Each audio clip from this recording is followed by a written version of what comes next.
Join me as I dive into the world of GitOps and challenge myself to master the perfect workflow that every developer needs in 2024. Hi, I'm Dr. Chris, and I'm happy to share my experience in DevOps Cloud and data engineering with you on my channel.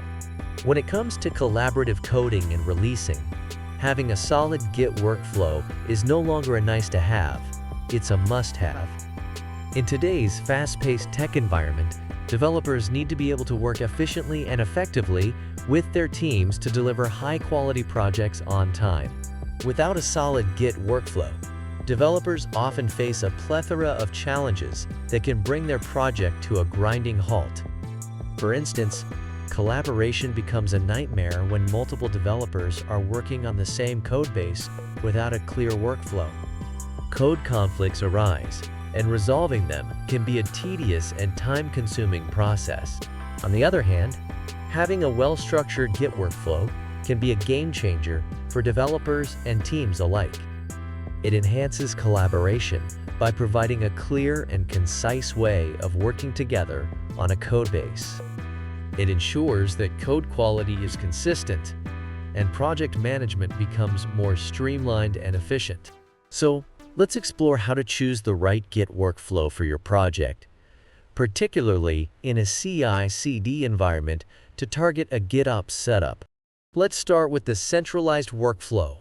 This workflow is perfect for small teams working on simple projects. It's characterized by a single central branch, making it easy to manage, but it comes with a higher risk of conflicts. Next, we have the feature branch workflow.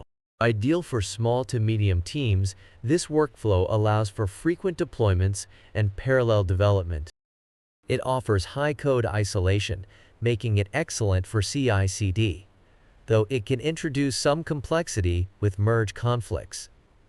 Now let's look at the Git flow workflow. This is best suited for medium to large teams working on complex projects. Git flow provides a structured approach with separate branches for development, releases, and hotfixes, ensuring high stability. However, it can be complex to manage. The forking workflow is our final option, often used in large projects with external contributors, such as open-source projects. It allows for very high code isolation, but the review and merge process can be complex. It's great for independent work across multiple contributors. Here's a comparison table summarizing when to use each workflow.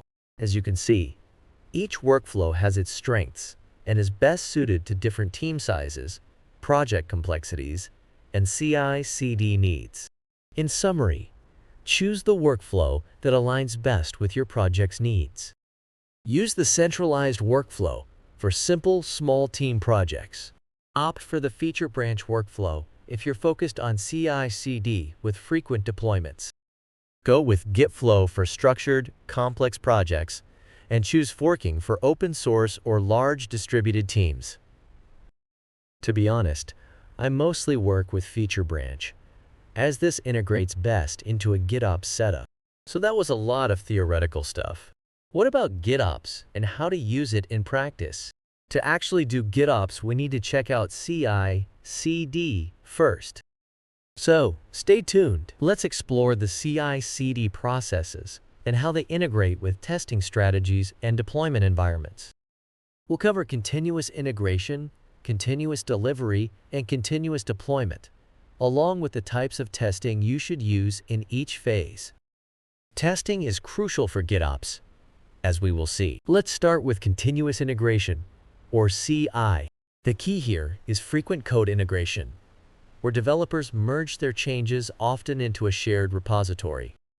Automated tests are run on each integration to catch issues early, making it easier to fix bugs before they escalate.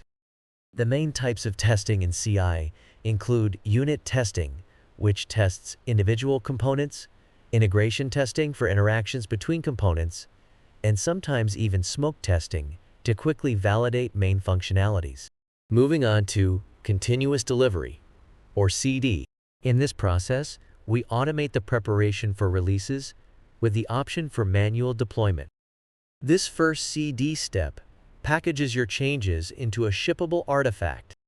These packaged artifacts can then be manually deployed to multiple environments, like development, integration, and production. Continuous deployment is the next step, where code changes are automatically released to production without any manual intervention.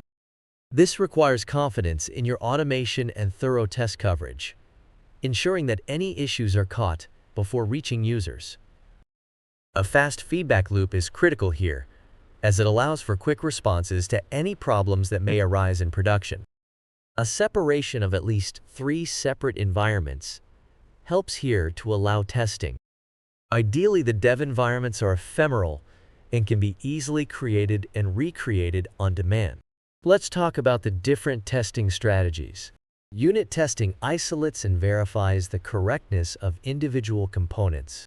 Integration testing ensures that different components work well together, and smoke testing quickly checks the critical functionalities of the system to make sure it's stable enough for further testing. Only when all tests succeed, the continuous deployment reaches the stage where a deployment to production takes place. Wait a second, how does the continuous deployment actually work? Well, there's another concept you need to know. Infrastructure as code. GitOps relies heavily on infrastructure as code, or IAC. In GitOps, both application code and infrastructure configurations need to be version controlled and defined in Git repositories. This is essential for automating deployments, because reproducible infrastructure configurations are key to ensuring that every deployment, whether it's to development, staging, or production, is consistent and reliable. So what exactly is infrastructure as code? It's a practice where infrastructure, like servers, networks, databases, is managed using code rather than manual configuration. IAC is declarative, meaning you define the desired state of your infrastructure, often using languages like YAML or tools like Terraform. It's versioned in Git, just like application code, and managed automatically through CI/CD pipelines. This ensures a consistent setup across all environments, eliminating the "it works on my machine" problem. Now, let's bring everything together by introducing GitOps, which integrates CI/CD practices with Git workflows.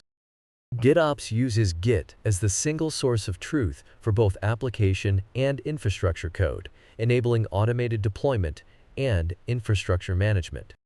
So what is GitOps? It's a way of managing infrastructure and applications where everything is stored as code in Git. Deployments are automated through CI/CD pipelines, with continuous monitoring ensuring everything is running smoothly. Here's how a typical GitOps workflow looks. First, you define your infrastructure as code in Git. Developers then use feature branches and CI pipelines to develop and test changes. Once ready, these changes are deployed automatically through CD pipelines. Continuous monitoring provides feedback and ensures stability. GitOps offers several key benefits.